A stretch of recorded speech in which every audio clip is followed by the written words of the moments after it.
Si è concluso a Favara, presso l'Istituto Comprensivo Gaetano Guarino, il campus che ha visto la partecipazione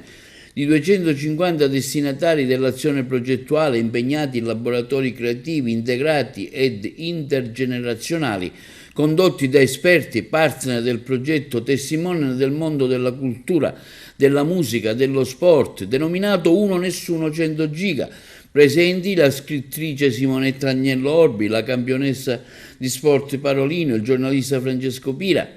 Marco Savatteri, l'influencer Nadia Lauricella, la pittrice Amelia Russello, l'ex calciatore del Palermo e diverse squadre di Serie A, Salvatore Pullo e Tinturia. L'evento finale si è svolto in piazza Cavour dalle 20 alle 23, che ha visto la partecipazione di artisti di pregio quali il cantautore e attore Leo Gasman e il rapper Sade. Oltre a essere presenti sul palco le massime autorità civili, militari e religiose, la dirigente scolastica Gabriella Bruccoleri, ancora una volta insieme per dire no al bullismo. Il progetto pilota si è avvalso della collaborazione di partner come Telefono Azzurro, l'Associazione Carolina,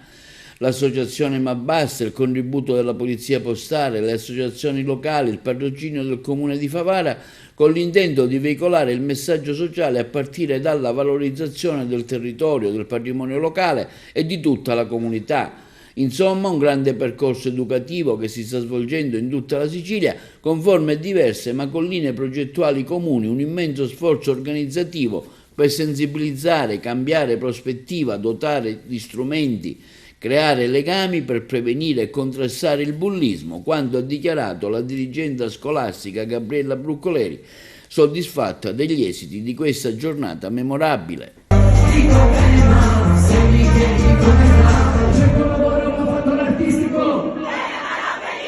Dice successo ma simpaticissimo,